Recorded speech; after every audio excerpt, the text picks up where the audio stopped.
lot of things are going to happen on race day at the Leadville 100, and some of those things will happen an awful lot, like shifting.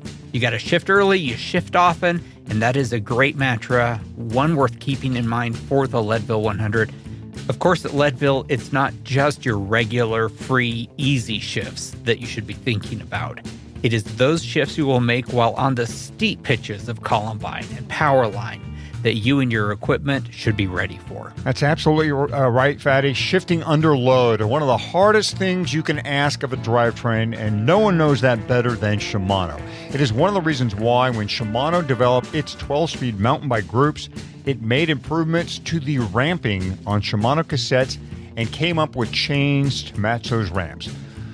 Also, you can shift smoothly and quickly while you are pedaling up an extreme incline. It is something Shimano calls HG+. And the good news is you don't really have to worry about what it's called. As long as you have Shimano 12-speed, you have HG+. It is part of all forms of 12-speed Shimano, including road.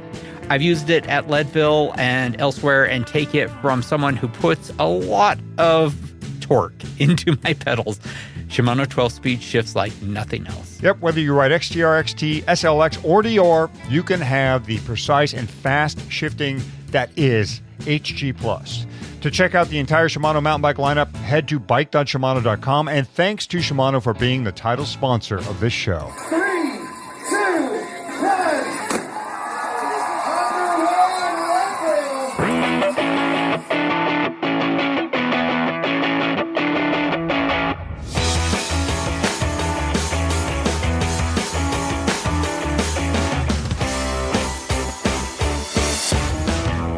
Leadville, the podcast for the 100-mile mountain bike race presented by Shimano. It is Season 7, Episode 6 of the show that breaks down, builds up, gets you ready, and freaks you out for the highest, hardest one-day mountain bike race in the country. I'm Michael Houghton, Hottie to most. You know, Hottie, we should get a T-shirt that says that. Yeah, we should. And spoiler alert, we have gotten it, or we are having a T-shirt made that says that. Leadville.fm/jersey, sort of pre-promo there. Anyway, I am Fatty, and in reviewing our entire podcast catalog, Hottie and I have come to realize that we've completely failed to do a proper episode on climbing. I mean, we've talked about climbing, and we've added up every pitch and all the elevation gain, and we've described those dizzying heights and what they can do to you. Yet, we have not had a single show, a full episode, on the most important thing about this race, the act of pedaling uphill. Yeah, well, shame on us. Now, it does all change with this episode, folks. Thank God for that. We now have a show and a person who is so focused on riding uphill that she wrote a book simply called Climb. Leadville big buckler and the person the world over knows as the fit chick, Selene Yeager, will be along to help us get uphill. And here comes Eldon Nelson with 14 minutes to spare on that clock. The bragging rights and the heavy hardware, that's all you. Welcome back to your Leadville family and your finish line. Fatty's finishing tips, or as we learned in our last episode, the Hammer-approved tips presented by Fatty. Look, I aspire to be Hammer-approved in every possible aspect of my life. However, I have not vetted this episode's tip because I'm 100% confident in the value of this very practical and tactical tip. Beware the pipeline to powerline inbound paved section. Beware the pipeline to powerline inbound paved. So where are we in the race here? This is, of course, inbound, right after you go through the pipeline aid station, and then there's the short section of double track, and that connects you onto Half Moon Road. You're right at miles 76.0 miles, and that puts you onto a left turn road, and it is flat dirt road and pavement for 4 miles. On paper, this should be the easiest 4 miles of the second half of the race. In reality, however, this segment is often extremely difficult, demoralizing. If you handle it wrong, it can set you up for disaster on the power line. Here's why. More often than not, when you make that left turn off of the double track onto Half Moon Road, you are turning yourself into the strong afternoon head crosswind, and you are tired. so it can be incredibly demoralizing. So here's the tip. Look back, look behind you for another rider, or better yet, riders, and soft pedal until they catch you. Then work together, echelon style, if you're lucky enough to be with a group who understands how echelons work. Take your time, work together to get to the power line turnoff, which is at mile 80. So really, it's 4.0 miles of pavement here. And here's the real trick to the tip, Hottie. You really do want to put a group together with the people who are behind you, not the people in front of you. Do not burn a match to catch up to someone, because you're about to do the hardest climb in the race. Use this section to conserve energy, work together, go easy, eat, drink, do your best to stay out of the wind. Mm-hmm. Yeah, this is great. This is a climbing episode, and Fatty's tip is on a flat section of the roads. I love this, but hey, you're absolutely right. I remember that head crosswind and how demoralizing it is when you turn left off Half Moon Road and onto Highway 300. It's like the wind there has a mind of its own, by the way. Like, you're into the crosshead wind when you're going northbound, and then you make that left onto 300. And you're into a head crosswind again. It's like, what is with this wind? Is it just here to beat up on me? Yes, it probably is. It is. So while this is not a climb, it is, right? I mean, you're just into the wind right there. So it's really nuts. Working together, like you said, with a group here can make a huge difference in how you feel when you get to the power line. But there's a danger. Some racers start feeling better because of the help they get from the group. They get antsy. They start pushing the pace. Also, it can be a little hard to find people here because by then, right, at this mileage, the race is really spread out. So finding anybody and then finding somebody cooperative can be a bit of a challenge. But like Fatty said, try and get working with somebody here. Yeah, if you're alone, you're alone. There's nothing you can do about it. Don't pull over to the side of the road and wait, but do not try to bridge to a group. That is key. If you can find someone who's just a little behind you, that's what you ought to do. And where you're talking about people who start pushing the pace a little bit, it happens. It happens all the time. People start feeling better, then they start remembering that they're in a race and they want to start ramping it up a little by, half a mile per hour. You got to let people like that go. This isn't the place to do an FTP test. This next 4 miles of flat pavement, it's recovery time, because the 4 miles after it, that's the power line. And then at that point, you are going to need to burn every match you can beg, borrow, or steal. All right, to recap here, hide from the headwind while you get some rest on the flat 4 miles so you're ready for the hardest and steepest 4 miles of the race. That is a good tip. Yep, I believe the Hammer will approve. I think she will too. Hey, we told you that is at the top of the show about high performance shifting that is Shimano 12-speed and HG+.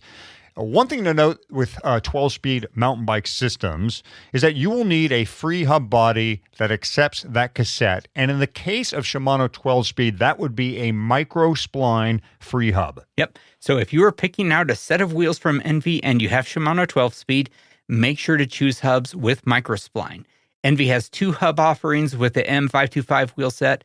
There's Envy's in-house hub and Industry 9 hubs. More than likely, you're going to want the i9 hubs because they come with boost spacing, and most modern XC mountain bikes have boost spacing. Yeah, Envy's branded hubs are great. I have them on my G23 wheels. But yeah, if the bike is 110, 148 spacing, that is, then choose those Industry 9 hubs. And you won't be disappointed. Industry 9 is known for its high engagement, which is what the mountain biker wants, right? Mm-hmm. We are constantly going from coasting to pedaling, and we need that engagement to happen quickly. Industry 9 can do that. And i9 wheels sound good. They do. I do like the sound of the i9 hub on my 525s. I got a brand new set ready to go onto my new Firefly. I am so excited to show that bike off. So remember, if you are on Shimano 12-speed, get microspline for the free hub. Check your fork and frame spacing to get the hub brand, and you can see it all on the Envy website at envy, that's ENVE.com. Hey, the other day I was riding down a fire road and a rider was coming the other way and he yelled out, "Leadville!" Now, there's little chance he recognized me, right? Because this is a non-visual show, so no one really knows what I look like. At least I don't think so. Nope, the reason he was able to identify me with Leadville was because I was wearing my DNA Leadville podcast jersey. I have had the same reaction on trail. It is always fun to talk to listeners who recognize the show's jersey. The good news is you can get one too. If you act before March is over, our store is open, and in it you will find 2 jerseys, one in club cut and the other in race cut. Both come in women's and men's patterns. We have 2 designs, one that features the Leadville elevation profile, and another puts Leadville's mountains front and center. Hey, we also have a t-shirt, as Fatty mentioned earlier, that was designed by DNA. I have more than enough cycling t-shirts, but I'm definitely getting one or more of these, because it's got my go-to line printed on the back, highest, hardest one-day mountain bike race in the country. You know what we ought to do is make sure that when we go to Leadville, we got to get you a marker so you can sign all of those shirts. I mean, really, this is the Hottie signature shirt. Way too much for my ego. Please don't do that. So these are great looking shirts and jerseys. Our best yet, in my opinion. Head over to leadville.fm/jersey to check them out. Pre-order anytime during the month of March. They're going to arrive in time for you to ride throughout the season, and we guarantee anyone who recognizes the Leadville race profile will get the message behind your jersey or your t-shirt, and hopefully should shout Leadville to you as you ride by. In addition to racing the Leadville 100 and the stage race, Selene Yeager has taken on everything from Breck Epic to Unbound to the Brazil mountain bike stage race and more. She has turned those experiences into an extensive media and coaching career. Bicycling Magazine, more than a dozen books, podcasts. She's a certified personal trainer and a certified nutrition coach. So when Hottie and I said we need to do a climbing episode, we said in the same breath, yeah, we need Selene Yeager on this show. So get ready to climb the highest and hardest mountains with Selene.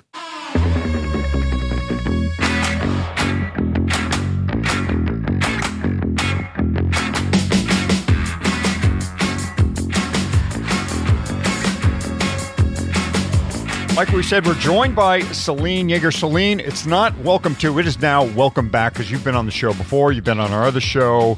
At some point you're going to earn a medal, I think, from us. Fatty's printing out, multi-time guests on our show. I get a jacket. I'm making you a buckle. Yeah, you get a jacket or a buckle or something. That would be awesome, actually. Right.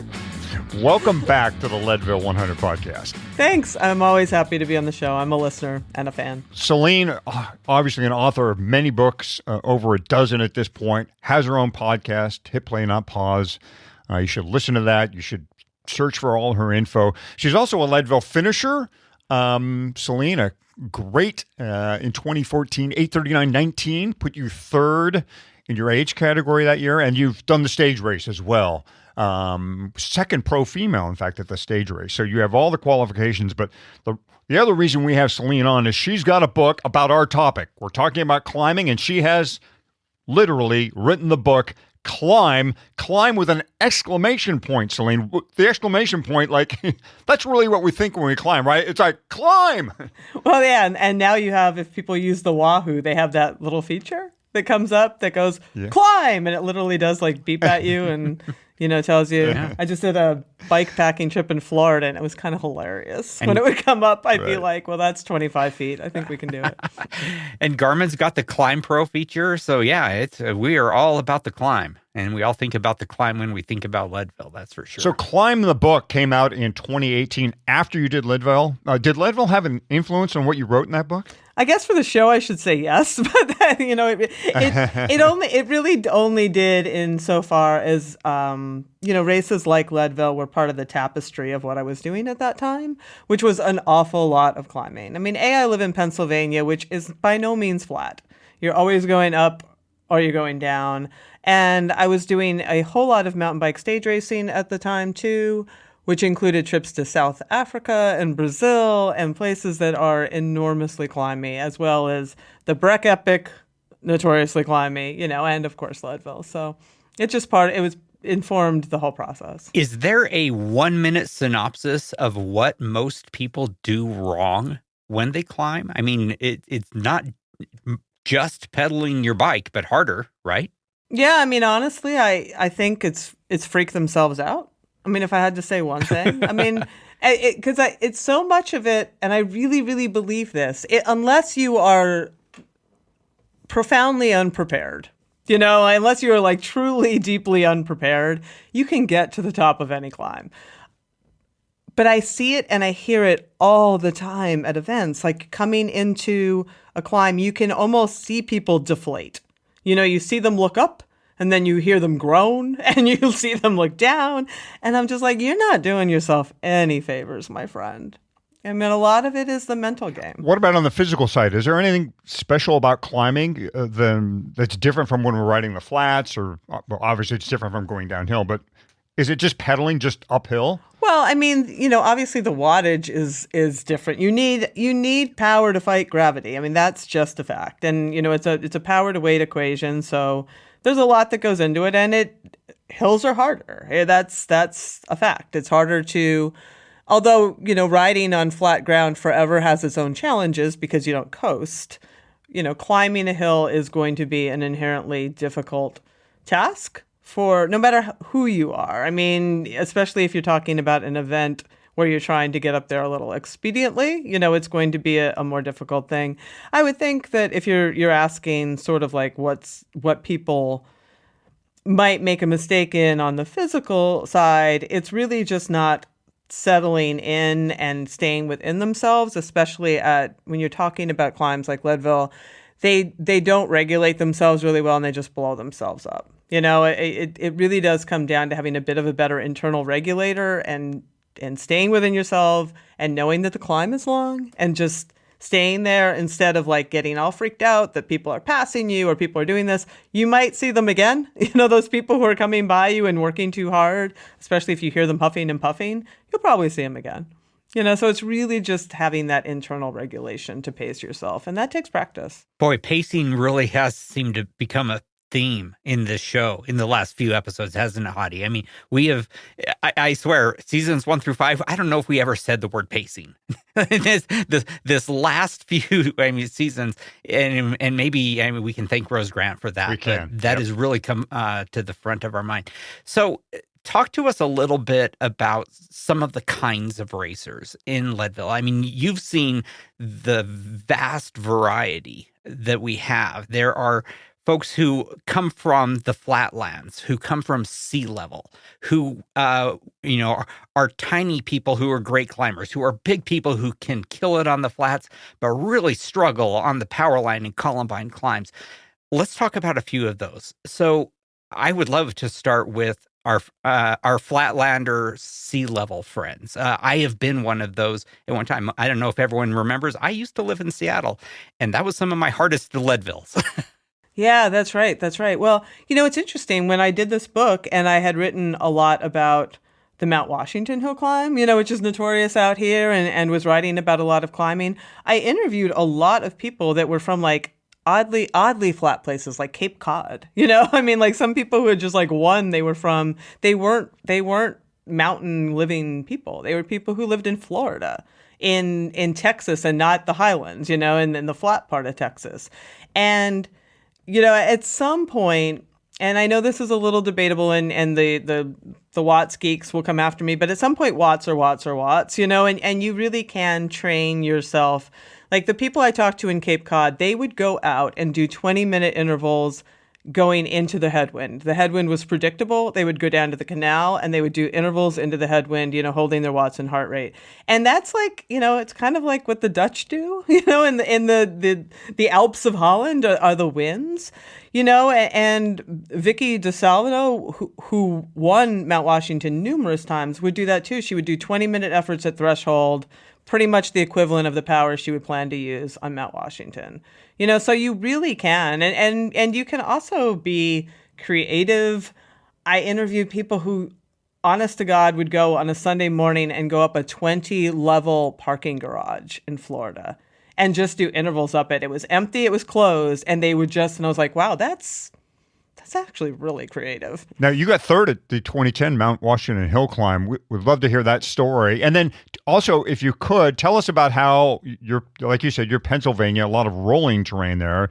So how did you use your terrain to become a great climber? Tell us about the story first, the Mount Washington Hill Climb, Third place, great one. Thank you. Yeah, and I won my age group. I'm actually, it's one of my proudest finishes because I knew of it. Like, it, I mean, you've heard of the Mount Washington Hill Climb. You see bumper stickers on people's cars. It's quite expensive to get into because it's a big fundraiser. And my husband and I had just signed up. He had always wanted to do it. And it was a year that I was doing a ton of other stuff. I think I might have done Breck Epic that year. I did Transylvania. I had a million different races here in the series that I was part of. I was also doing a full cyclocross season. So it was sort of just a check on the calendar of something that we were going to go do with some friends in August, And then August, so I didn't train for it. I didn't research it. August comes and I'm like, I should really look into this thing, So I Googled it and I'm like, what have I done? What have I signed up for? This looks extremely hard. I had a Pinarello Prince with traditional road gearing, 5339, like the whole thing. So I'm talking to Bill Strickland at Bicycling. And I'm like, he had done it. I'm like, should I get a compact? He's like, nah, you'll be fine. Talk to all these people. I'm like, should I do something different with my bike? Should I change anything? And everyone's like, nah, you're going to be fine. And I don't know if you guys have ever been there, but it starts on a slight descent and then it kicks up immediately to 13%. And I was out of gears within, 40 seconds of the start, and I thought, wow, and warming up, as soon as I got there, I'm like, you're an idiot. Everybody had their brakes stripped off because you don't get to ride down. So people just lighten their bike every which way they can. They take their brakes off. They take all kinds of stuff off. They have clown gears on. I was just like, okay, well, and Eldon, you'll appreciate this. It's kind of like single speeding. I think I did so well because I had no choice. I had one gear. And this was the gear that I was going to work my way up the mountain. I shifted once. It was more of just for psychological purposes somewhere along the way, and then just shifted right back down. But it was cool. It was a really cool experience. And to answer your second question, Hadi, I think people, a lot of times people get really freaked out when they don't live in those big mountain states about those very long climbs because few places have them, a climb that might go 10 miles or whatever. Most places don't have those unless you're in the mountain states. But here in Pennsylvania, it's a lot like interval riding. You're always going up and it tends to be steep. So you're going a mile up or a half mile up and then down and then just sort of repeating that process. And if you use it that way as sort of interval training, then when you get out west or you get to a place like Leadville, you can settle in and use that fitness and get up almost anything. But the key is, as I mentioned before, you need to settle in. You can't treat those climbs the way you treat your climbs that are shorter. And I see that too. I see people sort of charge to a false flat or something. I'm like, stop charging. Settle down. You've got a long way to the top. Settling in. That really is the key and the mental piece that you're describing. So there's that. And then I would love to go back to the shifting piece that you're describing. So sometimes there is a climb that is just so steep that you use the lightest gear you've got, right? And Leadville has at least a couple of those. But there are also climbs where you can use some of your gears. I'm kind of interested in what your gear strategy is. When do you go for the lightest possible gear and spin out the climbs, or do you switch it up between a harder gear and a lighter gear to kind of vary the level of intensity? What is your approach, and is there math behind it? I'm not super mathy, so I won't tell you there's math behind it, but there's energy systems behind it. I am a big fan of changing it up. And I will spin for a while, and then when I go by feel, when I feel like I'm getting a little fatigued from that, and it is, just more sort of energy to use that, you're using your aerobic energy system, I'll shift into a harder gear and just use my, just make it a little harder, use my muscles, and I'll go back and forth. I do a lot of going back and forth. I shift a lot. I shift, I anticipate the shift.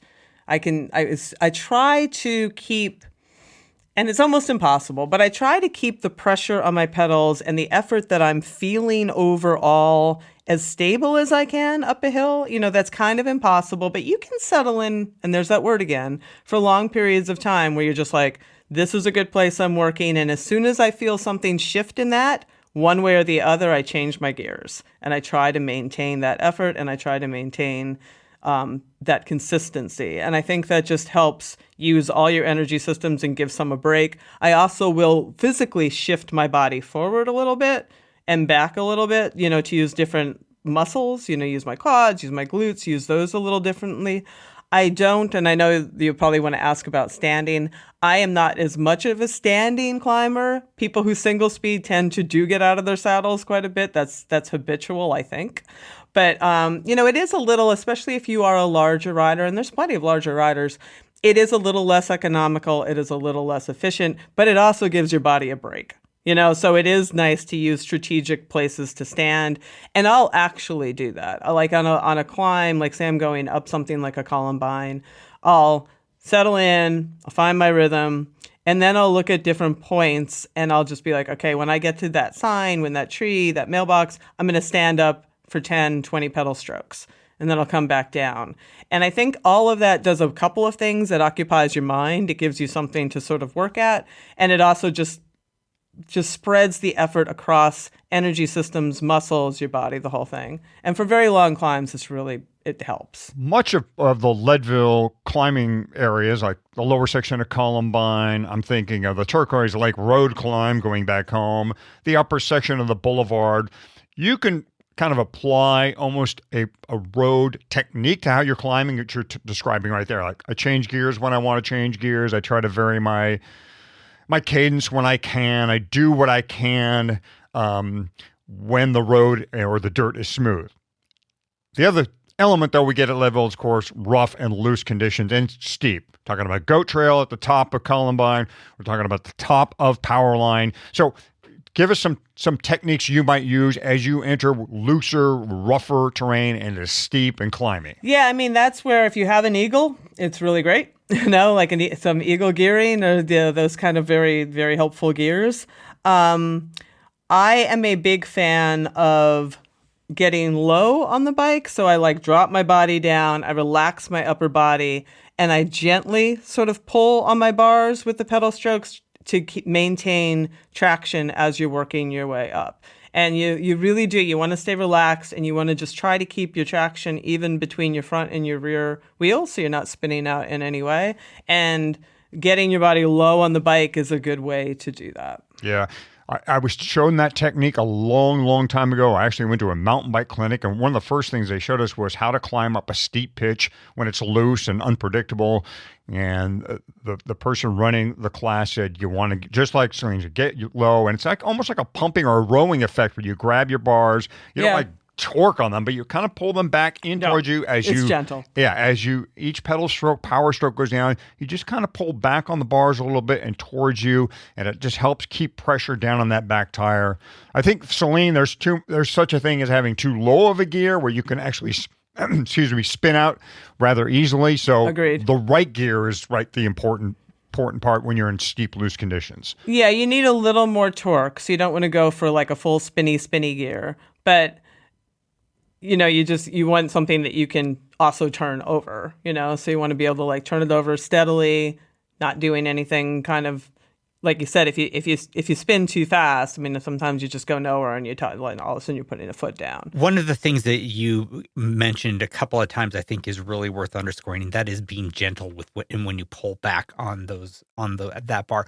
My inclination is to put a death grip on the bars when I am really climbing. There have been times when I look and I am like, wow, my knuckles have actually turned white. Because I'm trying hard with everything, right? And that remember that you are wasting energy if you are really leaning into or really pulling back and putting your weight into the bars. It's easy to do because you're trying so hard with all you've got. But yeah, that is such a key learning, something I still have to work on. Trying to relax your upper body as much as possible. And when I was doing the stage races, my coach would actually have me sort of open my hands sometimes when I was on the bars. I could just to like not waste, because it's surprising how much, I mean, just do it now. Like somebody just grab something as hard as you can and squeeze it. It takes more energy than you think. So let's go back to where we can train to climb. We've talked about the flatlanders, they can look for a headwind, rolling terrain, how those folks might be able to get ready for long sustained climbs like columbine, using hill repeats is a good one.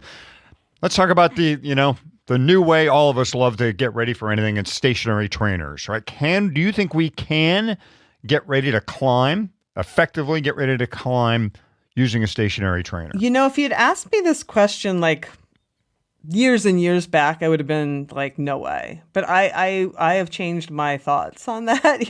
We have the technology and the applications are so very good now that, yeah, I actually, while I do think specificity is still very important and you should get out on your actual bike on real terrain for all the reasons that we just talked about. When you're on rocks, it's different than when you're sitting on your trainer, for sure. And you need to learn how to navigate rough terrain because that takes energy out of you too, in a way that a trainer won't.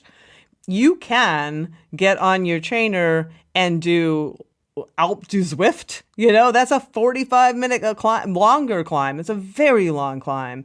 And you can practice all this stuff. You can practice settling in, and you can practice your pacing, and you can look at your power and your heart rate and all of that. And that's very, very useful. And I mean, frankly, it's not bad mental training, because there's not a lot of, yes, you've got the distraction of whatever audio, video that you're looking at, but it's not the same as being in the fresh air and having stuff around you. And if you want to go whole hog and you get like a kicker that kicks your bike up so you're actually in a climbing position, because I think that's important too. You are in it when you're in a climbing position, your muscles are in a different spot, your body's in a different spot. But if you've got all these things, I think you can do an awful lot of work on an indoor and prep. Yeah, last year, Hottie, with my after post spine surgery, Alp du Zwift, I would say, is the reason I had a reasonably successful Leadville 100 last year. I did not really get outside on a bike until a couple of weeks before the race. Alp du Zwift was my friend, and it, of course, you're inside, and it is not the same, and it is not as fun. But it feels like a climb, and the resistance is like a climb. So yeah, I mean, from personal experience, I would rather have been mountain biking, but with the constraints I had, it worked pretty well. Every morning when I get up, I grab my Bivo bottle, available at the feed, by the way, fill with water and add lemon flavoring drink mix. I find a little flavoring gets me to keep the hydration going, especially when I'm not on the bike. On the bike, I'm not quite as particular, but given the choice, I'll go with a little flavoring over lots of flavor. How about you, Fatty? I keep my calories and my hydration separate as a matter of practice, but I am just like you. I do like a little bit of flavor. I've been a big fan of Goose hydration drink tabs for a long time. In particular, the strawberry lemonade flavor and the tropical citrus, a little bit of fizz, a nice bit of flavor, and, some electrolytes. For training and Leadville, I actually like to have one bottle in the cage that is just straight plain room temperature water and one with a hydration tab and water. So I can go either way, just depending on my mood of the moment. Whether you like a little flavor or a lot in your hydration, the feed has a mix to match. Most flavorful hydration options include Mortal Hydration, kind of a strange name, but evidently good flavor. Gnarly Hydrate, wow, another cool name. And True Wild Hydration. Less flavorful would be Precision Hydration, Noon, Scratch, to name a few. The point here is to find the mix that keeps you drinking. Flavor fatigue is a real thing, for some people at least. If it is a problem for you, find a drink that is light on flavor. If more flavor keeps you going for that bottle or hydration pack hose, then identify a hydration mix that has a bolder profile. And remember, buy, try, and then buy more of whatever it is you like. Get the drink mix that matches your need at the feed. and claim your $80 in annual credit at thefeed.com/Leadville. Register your email, verify your phone number, then spend your first feed credit of $20 right away. Okay, we're still going uphill with our friend and guest, Selene Yeager. Something you did mention, Selene, that I think is critical, and I would love to hear more about that, is the road versus mountain bike piece. It used to be that, mountain bike pros spent 95% of their time road biking. And I would love to get your sense, as someone who has thought about this and written about this, what is the right ratio between climbing on your mountain bike and climbing on your road bike to get fit and ready for a race like Leadville? I'm glad you asked me that, because people used to fight me at Bicycling about this way back in the day. I was and still continue to be a huge advocate of spending a fair amount of your training time, even if it means your mountain bike on the road, on your mountain bike, because the gearing is different, the weight is different, the rolling resistance is different, your position is different, everything is different. And, certainly there are benefits to be had for just getting in some miles on your road bike, but I am a huge advocate of riding your mountain bike as much as you can, and getting those miles in, because it really does pay off. And you see more people doing that now. You see more people training on their mountain bikes for that specificity. I mean, I think that, you're always going to have the benefits of the road, which is you just can crank out a lot of miles, and it's more convenient for a lot of people, that they can have an uninterrupted training session on the road, as opposed to maybe where they live and there aren't as many uninterrupted trails, that kind of thing. But especially since I did a lot of early season racing, I would take my mountain bike out in Pennsylvania winters all the time. And it was good because I stayed warmer. I had practice. I wasn't as worried about flats and the road conditions and, patches of slush or whatever. It's just really good training. How it affects your legs, how it affect your lungs. I mean, I really do feel the difference in my quads after a long day in the saddle on my mountain bike versus in the road bike. It is just different. It trains you a little bit differently. It really, really, really does. I think that when you're going to do something massive, especially like Leadville, the more familiar you can feel and the less surprises, unpleasant, especially surprises that you give your body, just the more confident you are, and the better you're going to perform. Yep. Dance with the one that you're going to be dancing with. It really does come down to that. 100%. Yeah. Yep. Selene, we all know what a climber looks like, or at least we have an image of a climber, right? We think of Jonas Vingegaard or Tadej Pogačar or these types of people, skinny, lean. They look like they can just float uphill. Then there's the rest of the world, right? There's you, me, fatty.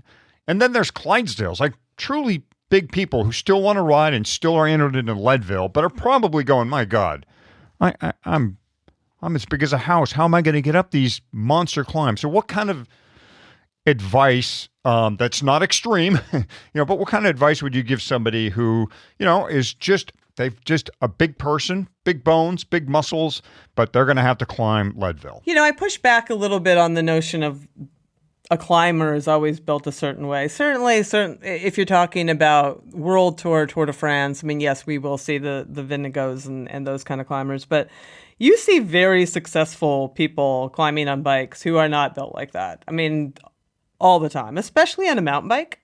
Especially when you talk about that kind of off-road riding. I was never a whippet, and I have done very well, on many climbs, and I know a lot of women that can say the same. But yes, there are also a lot of larger people on bikes. That is great. Climbing is a power to weight equation. They often have a lot of power. I know a lot of big riders who have an awful lot of power, who surprise people all the time.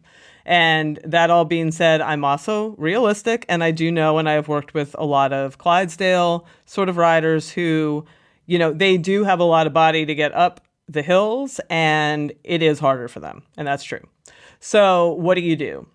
If you have time and it is low-hanging fruit for you to lose a little bit of weight, that's great. You know, I mean, there are people who they vacillate, right? They might have a winter weight and then a summer weight because they're not training. So if you have the time and you can do simple things like cut back on the beer or clean up a little bit, you know, do easy things.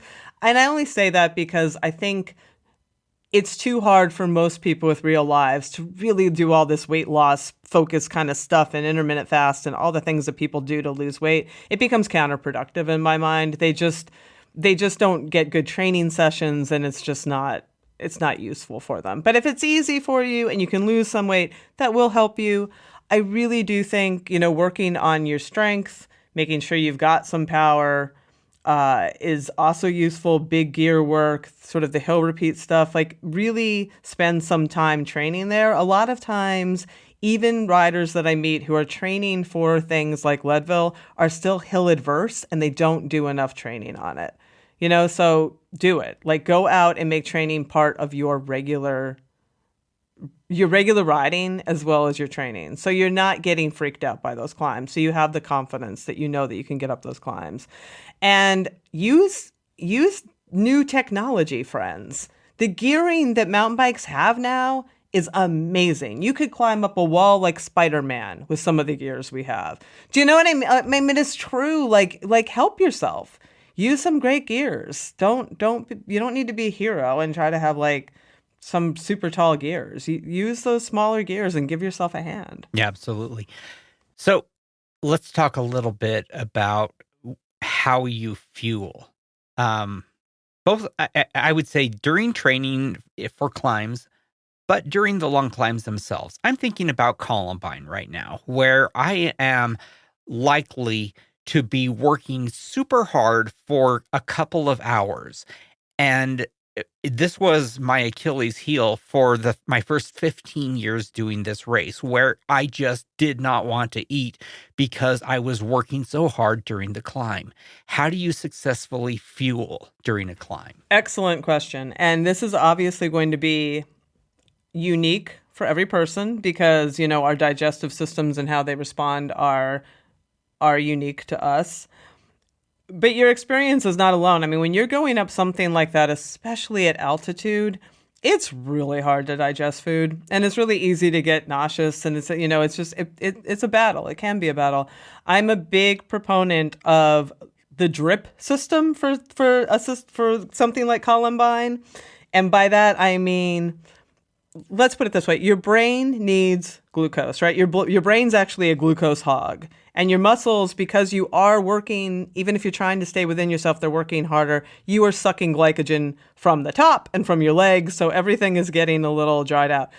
When your brain runs low, it's going to start shutting you down, right? It's like, we don't like this. You're running low. I'm unhappy. The demons come out, start telling you suck, all that stuff. Give them some sugar on the way up. I would have and really just little bits. Like, I would have glucose tablets, some jelly beans, some Swedish fish, whatever you like, and just little bits all the way up just to keep your blood sugar stable. Keep your mind, your brain knowing like, oh, we have energy coming in. If you try to take too much in on that climb, it's probably not gonna go well for you. But like, try to go into it with some food in your system, 20 minutes out. You know, make sure that you have something going in there.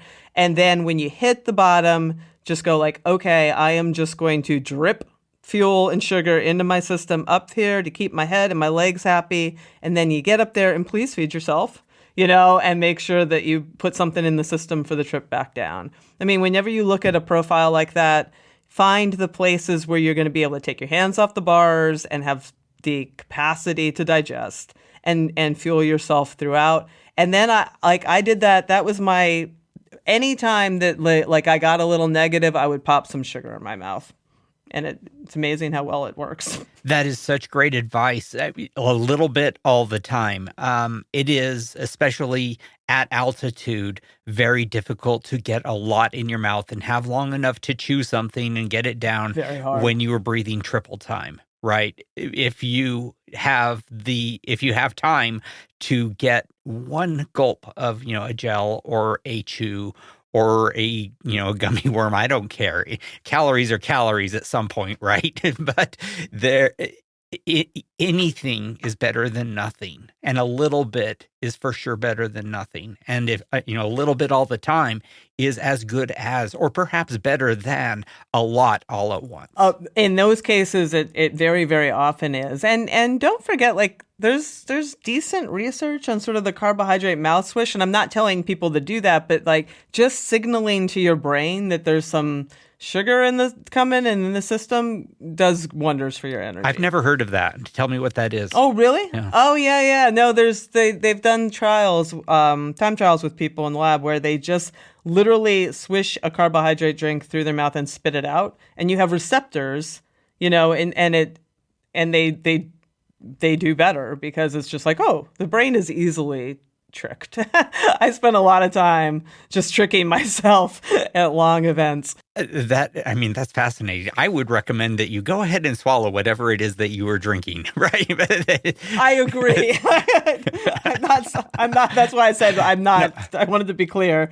I don't want people spitting out their drink all the way up columbine. Please drink it. But the point's well taken, yes. Right? That it's your mind is not, your body's not the only thing that needs fueling. Letting your mind know that, we are not starving right now. Everything's going to be okay is fantastic. Selene, we've talked a bit here about equipment and having the right gearing. And Fatty and I have talked about this too, about, how good the gearing has become. Shimano, for instance, has done a great job with its gearing, allowing riders to now shift under load. That used to be a huge, no-no, right? We used to all let up a little bit and do a click shift. Any other thing that you would advise people about having to do shifts, maybe when they don't want to? What do you like to do? Do you like to let up on the pedals a little bit? How do you execute those, those somewhat strenuous shifts? I always let up. And it's not that hard. It's even just like a tiny little pause, with a little let up on the pressure of your feet and then shift. The last thing you want to do is throw your chain, drop your chain, God forbid, break your chain. And I've seen it happen. I've seen people just wreck their day and wreck their race by just grinding through or just having a really massively bad shift. So if possible, anticipate the shift. Pay attention to that pressure in your feet and that pressure in your legs. And when you use your eyes and when you see things are changing, I'm feeling the change, you should be shifting all the time, in my opinion. Shift early, shift often, yeah. So while the gearing may be capable of these shifts under load, and again, Fatty and I have kind of praised Shimano for this ability to do this, doesn't mean you should be doing it all the time. You do want to go back to the better practice of letting up just a little bit, give that chain a little chance to move to the next gear, whether it be harder or easier. Right? Yeah, it's nice that it's there for you. It is great, yeah. But a broken chain out at Leadville, but please don't let that happen. Every once in a while, and I can think of about 2 to 3 places on Leadville that it happens. Part of climbing is walking. Sometimes it's not a question of whether you should, and it's just I've stalled out. It's time to get off my bike. But do you have a threshold where you think it's smarter to get off and walk, even though maybe you still could turn the cranks? At Leadville, I do. I don't necessarily here at sea level. I'll sure, at a shorter here, I'll just be I'll dig in and maybe burn a little match just to even if it's just for ego to see if I can get up something. Sometimes that's not smart at Leadville. You can't recover. It's too hard to recover at that kind of altitude. It's not good for you to burn those kind of matches. It'll wreck your day. So, I would say when you start feeling like you are going into the struggle bus is coming and you're working harder than you should and you're not making progress, that's already too far. As soon as you get into a place where it's evident that you could walk just that fast, and use less energy, it is just a good time to get off, walk, stretch out your calves, walk with purpose. You are going to make great progress. And it will save you for later down the road, as opposed to just digging in as hard as you can and grunting through it. It's just not a good practice out there. Yep. Don't put out a sprint level effort to go at a walking pace, right? It's really what it comes down to. Totally. That's well said. Yeah. And walk with purpose. I always, I mean, my mind goes to Rebecca Rush whenever I hear that. That was always one thing she told, she really iterated a lot on, and absolutely valuable. It's a good time too to drink. Like it's a good time. Like the first thing I do when I know I'm going to walk, I pull my bottle and I grab my bike and I just make sure I get a bunch of fluids down because it's a really good time. Because you already have a hand off the bar, you're already doing whatever. Like I just get a bunch of fluids down and just use it to your advantage. All right, I'm going to end with a fun one. Stack rank the climbs of Leadville from worst to best. Subjectively, nobody knows these climbs like you do, so I'm gonna say like nobody. For those listening, they did send me this list ahead of time, and I'm like, what is May Queen? I have to admit, like I don't remember all the climbs in the way that you do. The pavement is May Queen. Yeah, I figured that out. So I will say, in my mind, and this is just totally subjective off the top of my head, Columbine is the best. I love that climb. It's beautiful. I don't think it's too terrible until the end there, like where it goes to the goat path and you have to, like, it's just a really rewarding, beautiful, iconic climb. I do think that is the best. Keevan's is actually probably my second favorite climb. That's a really pretty climb. And I like, it comes pretty early. It thins out the crowd. There's this word again. It's a good chance early on to settle in. Like it sets the tone. Like let's settle in. This is the day.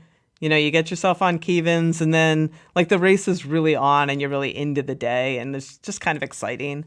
I like Sugarloaf too. I like that part of the climb, and there's that gnarly descent, which is really, it's like all of that is very exciting. May Queen, I have no opinion on. I'll just throw it in there. I think it's fine. I didn't mind the pavement.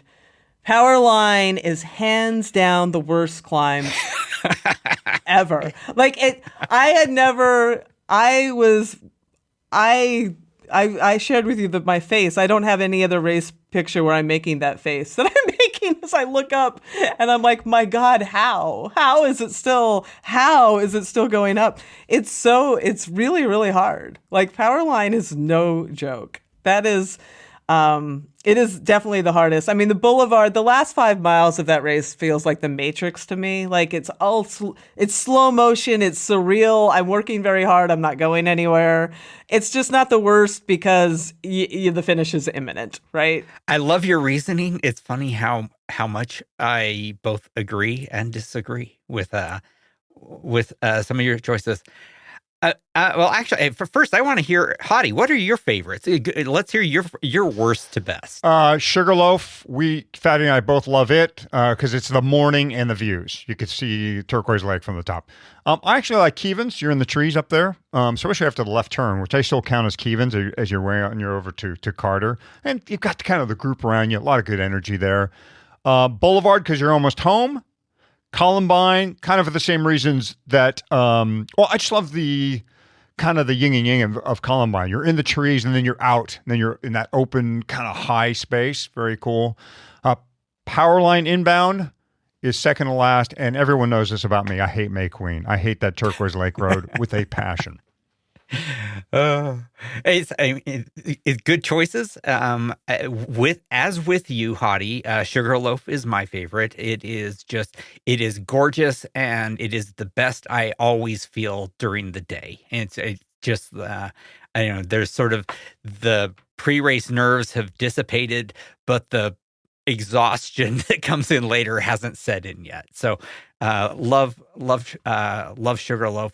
Columbine, I love, but just because it is the iconic thing. It is the thing most racers take home with them. Powerline is my favorite, just because I feel like that is where the race actually happens. I guess I said that's my favorite right after saying Sugarloaf is my favorite. That's okay. I haven't really vigorously vetted any of these. I will say that Boulevard is the worst climb in the race. It's just all I want to do is be at the finish line. I never think about I've never enjoyed my time on the boulevard, right? In training or in racing. It is just a wide, painfully, surprisingly long dirt road. So they're mine. I'm all over the place. The fact is, I think all of them are kind of awesome, and I have so many memories intertwined with all of these that the climb themselves is almost secondary to the stories and the memories. But climbing, it is what the race is all about. And I love having you join us for this, Selene. Thank you.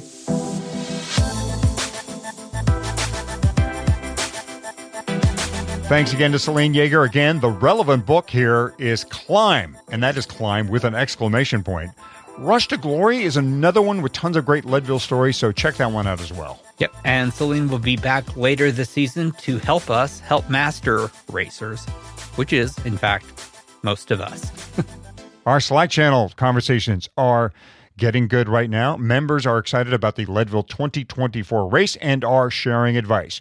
You can be a part of that discussion too by heading to leadville.fm/Slack. If you like this show, go to wherever you listen and give us a 5-star rating and write a review. To see all the ways you can find this independent show, it is leadville.fm. Good luck in your Leadville pedaling and your planning. Thanks for listening, and we'll see you at the starting line.